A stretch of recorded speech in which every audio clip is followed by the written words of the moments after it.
Parfois, vous avez l'impression de passer votre temps à travailler dur, l'impression de ne pas gagner suffisamment d'argent, vous aimeriez profiter plus et travailler moins. Eh bien, tout ça, c'est possible grâce à ce qu'on appelle les revenus passifs. Donc, je vous propose aujourd'hui d'en apprendre davantage sur ces sources de revenus. Alors, restez avec moi. Je suis Lorraine et vous êtes sur My2Cents, le meilleur endroit pour améliorer votre avenir financier. Avant de vous expliquer ce que c'est qu'un revenu passif, j'aimerais d'abord qu'on définisse ensemble les sources de revenus un peu plus traditionnelles, à savoir les revenus actifs. Un revenu actif, donc, c'est une source d'argent qui va cesser inévitablement de venir à vous lorsque vous allez arrêter de travailler. Donc, avoir un revenu actif, ça exige de vendre votre temps contre de l'argent, mais ça exige aussi votre présence pour que vous soyez rémunéré. Si vous avez quitté votre emploi, eh bien, il est fort probable que vous ne toucherez pas votre salaire le mois prochain. Évidemment, parce que l'entreprise qui vous embauche continuera de vous payer uniquement si vous venez travailler. Pour gagner votre salaire mensuel, vous devez donc être présent sur votre lieu de travail et aussi fournir un effort pour être payé. Il en est de même si vous êtes entrepreneur. Si vous cessez de faire votre travail, eh bien, vos clients cesseront de vous payer. Donc, toute source de revenus qui nécessite votre temps de travail et votre présence est considérée comme ce qu'on appelle un revenu actif.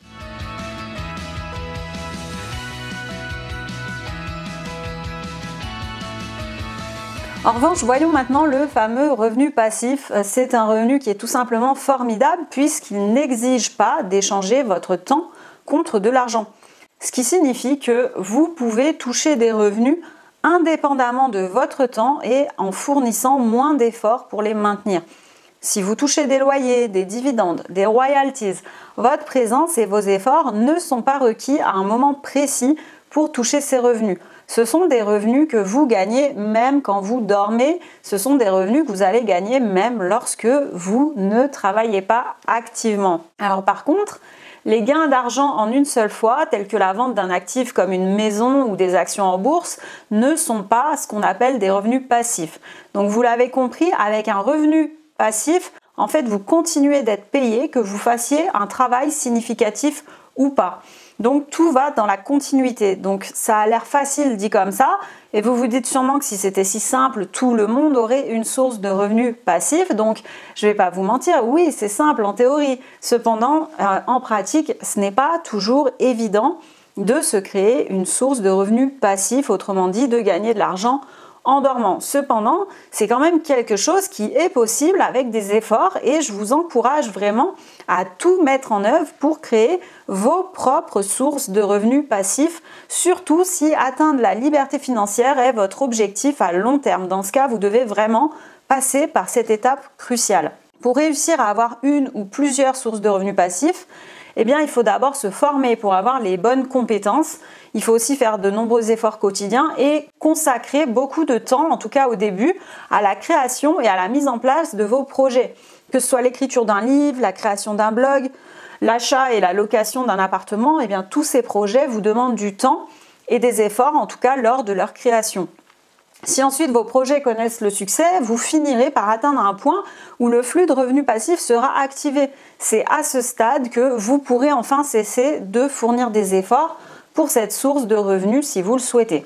À ce stade, peu importe ce que vous faites ou ne faites pas, vous gagnerez de l'argent. Vous devez bien comprendre que le revenu passif, c'est vraiment une source de revenus avec un sentiment de continuité dans le temps. Il ne s'agit pas d'un revenu permanent et il est rarement régulier. Il y a certaines formes de revenus passifs qui peuvent durer quelques années, comme le succès d'un livre ou d'un blog, tandis qu'il y a d'autres formes qui, elles, peuvent continuer pendant des décennies, voire carrément des siècles sur plusieurs générations, comme c'est le cas des revenus locatifs. Mais en tous les cas, toutes les formes de revenus finissent toujours par se tarir pour une raison ou une autre. Un revenu passif, ça ne vous assure pas non plus la stabilité et la sécurité. Il y a certaines formes de revenus qui sont plus sûres que d'autres, mais il existera toujours un élément de risque que vous devez prendre en compte et qui ne doit pas vous empêcher non plus de dormir la nuit. Si vous ne tolérez pas le risque, eh bien par exemple, c'est inutile de vous lancer dans l'investissement en bourse pour obtenir des dividendes. Dans ce cas-là, trouvez autre chose. Quelle que soit la source de revenus, il existe toujours une probabilité que quelque chose puisse la détruire. C'est la raison pour laquelle il est préférable de mitiger le risque en ayant différentes sources de revenus passifs. Parce qu'un revenu passif, ça ne signifie pas non plus d'être complètement passif à 100% sans aucune maintenance. Quelle que soit la source du revenu que vous allez créer, il faudra peut-être toujours un petit peu d'entretien, au moins pour la maintenir. Alors parfois, ça peut être que vous devez réparer une de vos propriétés pour vos locataires, ou ça peut être de suivre l'évolution de vos actions qui vous reversent des dividendes pour ceux qui investissent en bourse. Pour conclure, retenez que tout le monde est capable d'améliorer son quotidien en créant des sources de revenus passifs. C'est pourquoi je vous encourage dès maintenant à vous abonner à ma chaîne pour découvrir mes conseils afin de développer vos revenus le plus rapidement possible.